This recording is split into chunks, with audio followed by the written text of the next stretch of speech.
दोस्तों, कैसे हैं आप लोग? उम्मीद करता हूँ सही होंगे दोस्तों। आज मैं सुबह ही उठा था, करीब 6 बज रहे थे।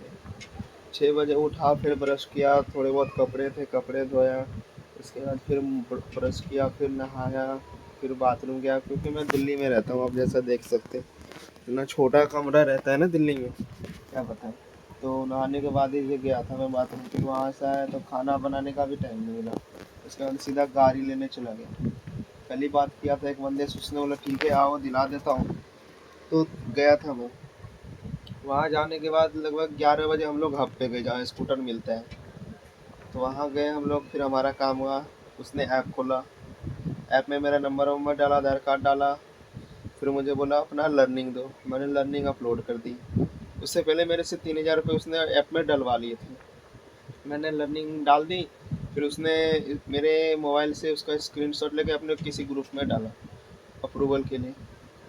और आधे पौन घंटे के बाद उधर से मैसेज आया कि ये लर्नर एक्सपायर हो चुका है, तो गाड़ी इस पे नहीं मिलेगी। जबकि मैं इसी लर्निंग पे एक्सपायर ही है, फिर भी मैं 2-3 बार गाड़ी ले चुका हूँ। वो टीएल, बाकी टीएल सब ना उसका डेट बढ़ा देते हैं। तो मैं सोचा मिल जाएगा, इसलिए मैंने दे दिया उसको। और मुझे क्या पता, बोलता है जो नहीं, अब गाड़ी नहीं मिलेगी। मैंने बोला क्यों नहीं मिलेगी? तो तुम्हारा लर्नर एक्सपायर हो चुका है, जो लर्निंग को वो करवाओ, न्यू करवाओ। मैंने बोला मेरा लाइसेंस आने वाला ही, मैं लर्निंग को क्यों न्यू कराऊँ? जरूरत है ही नहीं फालतू में। अगर कुछ गलत वलत हो गया तो हो गई फिर दिक्कत। तो फिर यही बात हुई। फिर उसके बाद मैंने बोला मेरा पैसे जो फंसे, वो बोलता है पता नहीं, जब जब अगली बार जब तुम्हारा लाइसेंस आ जाएगा तो गाड़ी लेने आओगे ना, तब उसमें तब तुम्हें पैसे नहीं देने पड़ेंगे, ऑन बोर्डिंग फीस। मैंने बोला इसका कोई प्रूफ? तो उन्होंने बोला प्रूफ तो कोई नहीं है, बस तुम्हारा ये ऐप ही है। तुम जब तक हम यहाँ से ओके नहीं करेंगे ना ऐप में, तब तक तुम्हें गाड़ी मिलेगी ना, तुम्हारे पैसे इसी में रहेंगे। फिर उसी में कस्टमर केयर का नंबर आ रहा था। मैंने कस्टमर केयर को डायल किया। मैंने बताया हाँ जी मैम, ऐसे ऐसे बात है, मुझे पैसे की ज़रूरत है। मैं कहीं से लेके ही आया था पैसे, किसी से ब्याज पे लेके। और घर में मेरी मम्मी का एक्सीडेंट हुआ है, तो पैसे की तो ज़रूरत है और मुझे गाड़ी चलाना है, काम करना है।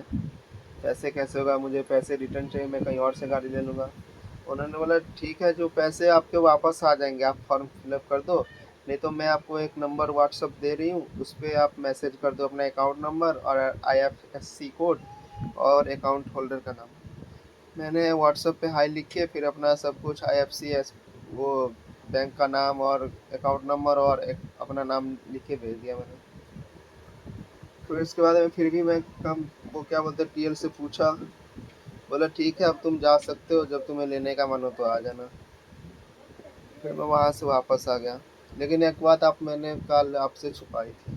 कल तो मैं वीडियो डाल नहीं सका था, क्योंकि कल मेरा जन्मदिन था। जन्मदिन भी नहीं मना पाया। 5 बजे ही आया था, कहीं भैया ले गए थे, घुमाने नहीं ले गए थे, ऐसे ही उनके साथ ही गया था। रास्ते में 2 बार फ़ोन आया था, एक घर से, एक चाची के लड़की का। तो मैंने घर का फ़ोन उठाया तो पता चला मेरी बहन का, वो क्या बोलते हैं, गांव में बहुत तेज़ आंधी तूफान आई थी, पत्थर वत्थर ओले वोले गिरे थे, जिसमें मेरा पूरा कच्चा मकान ही है। तो सारे घर का, वो जो ऊपर का ये एल्वेस्टर होता है ना, ये छत, इसको क्या बोलते हैं, हमारे भाषा में तो एल्वेस्टर ही बोलते हैं। तो ये सारा उड़ गया। हमारा एक साइकिल टूट गया। वो जो गांव में हैंडपंप होता है उस पर गिर गया, तो उसका हैंडपंप का हैंडल ही टूट गया। फिर ये मेरे पापा जो साइकिल चलाते थे, हमारे घर में 2 ही साइकिल, एक मेरा भाई चलाता है जो ट्यूशन व्यूशन जाता है, और पापा प्रॉपर वो काम पे लेके जाते हैं, वो कहीं नहीं छोड़ते हैं। वो काम पे जाएंगे, फिर खाने के लिए आएंगे, फिर जाएंगे काम पे, फिर रात को आएंगे। तो एक ही साइकिल था तो वो भी टूट गया। अब सुबह में विकास मित्र सब आए थे, आए नहीं थे, मेरे पापा ने फ़ोन किया था जो हमारा तो घर टूट गया, तो इसका कुछ मिल जाएगा पैसे वैसे। तो शायद पता नहीं, वो आए थे तो फ़ोटो वोटो लिए थे।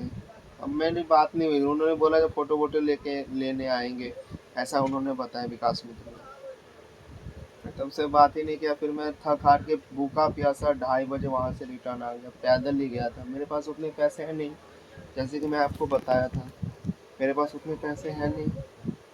तो मैं वहाँ से भूखे ऐसे ही आ गया। फिर यहाँ आके ना एक प्लेट चावल दाल सब्जी लिया था, 40 रुपये का पड़ता है। एक वो भी बिहार का है, वो घर जैसा खाना बना के बेचता है। बढ़िया है, खाना बढ़िया रहता है उसका। फिर मैंने वहीं से लिया, फिर मुझे थोड़ा जूस पीने का मन था तो 10 रुपये गन्ने का जूस लिया, फिर वही पिया।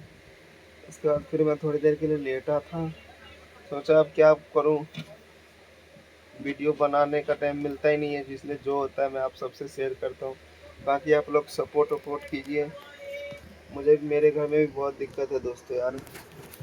आप प्लीज़ हमें सपोर्ट करिए ताकि मैं और आगे बढ़ूँ। तब तक के लिए बाय बाय, थैंक